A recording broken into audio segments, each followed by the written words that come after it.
What up, Fit Gang? Back at it again with another leg day. And today we are using our blood flow restriction bands or blood flow suppression bands from the X Bands. Code is NAFIT10. So I'm going to put my bands on right here.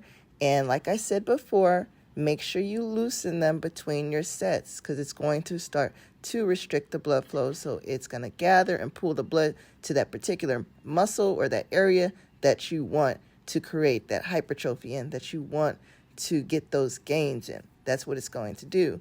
And so you need to loosen them between your sets. You don't want your legs to get numb or tingly or any of those things like that. So usually every 2 exercises, because I do supersets, I loosen my bands. So I started off with a box squat right here. I also have my booty bands on from the X Bands. You can get them there as well. Same code, NAFIT10. And here I'm sitting on the box coming up. Now, I like to do box squats because, one, if you're not really good with your form, box squats are great things to do to help you with your form. It helps you keep your weight in your heels. It helps you to sit down in your squat and with the proper form rather than leaning forward or things like that. So starting with the box squat is really good. And it's also good to help you increase your weight too. So if you're having trouble and you feel like you haven't been able to increase the amount of weight that you've been using while you're squatting, go into box squatting. That's going to help you, and then you can make your box even lower too, past lower than parallel as well. So you can get used to that feeling that you're going to get when you're in a deep squat. You go all the way down, you're in that deep squat, and you have to bring that weight back up, re-engaging those muscles at the bottom of the squat. So try to do that. Box squatting can help you increase your weight range that you're using. Okay? And the second exercise was a step up, which is what I superset my box squats with, and that is also a quad dominant exercise. So make sure you keep your weight in your heels when you're going up. And I don't alternate legs when I do it because I like to keep the focus on the quad, that the one I'm working. So you can alternate, but then you're switching the weight back and forth, back and forth. I don't like to alternate. I like to keep the weight right on there, push through my heel, come up, come back down, go right back up, right back down. And I think I was using 25-pound dumbbells for that one. Now here I'm doing a kickback with the band.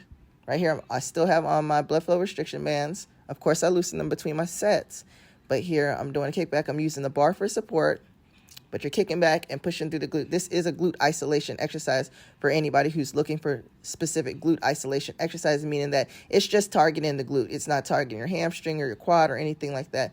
That's just glutes right there. And make sure you do both sides, of course.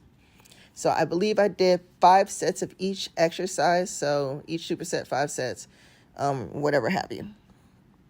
And here I increased the weight right here. So I have 2 45s on each side and 2 25s or 125 on each side right here.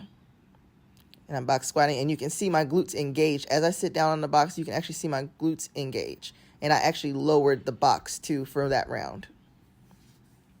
Now here I'm doing a lateral leg raise. This is for your gluteus medius, and that's the side glute, the glute that you want to develop. Once again, if you want to round out your glutes, anybody with hip dips or issues like that, lateral leg movements like this, lateral leg kicks, anything that you're moving your leg out away from the midline of your body, that is the exercise that you want to do in order to help to, soften the look of the hip dips, or, because you cannot grow hips. That's not something that you can do.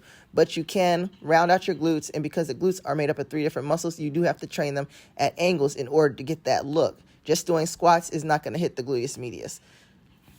That's going to hit the gluteus maximus. It's not going to engage that side glute.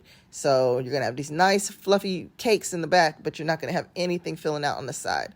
And that's really important. I don't have hips myself. I also have hip dips, especially when I'm leaner. You can see them a lot more when I gain weight and I'm thicker. They minimizes the appearance of it because, my muscle's thicker. I have more fat on my body. But when I'm lean and like show ready and things like that, you can definitely see my hip dips.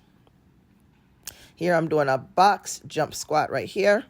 And I like this because it just gives me a frame of reference. Come down, hit the box. So you make sure you're getting that depth that you want. Same thing right here with the goblet squat.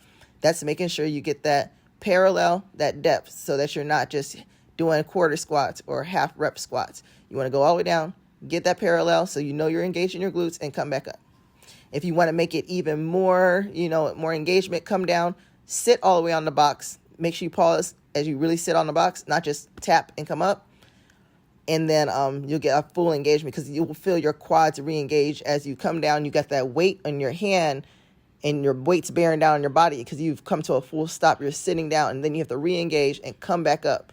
So that'll give you even more work. I do them both ways, but sometimes like when I'm in a zone, I got my headphones on, I just kind of tap and come back up, which is actually not the right way to do it. You should come down, come to a full seat on the box and come back up.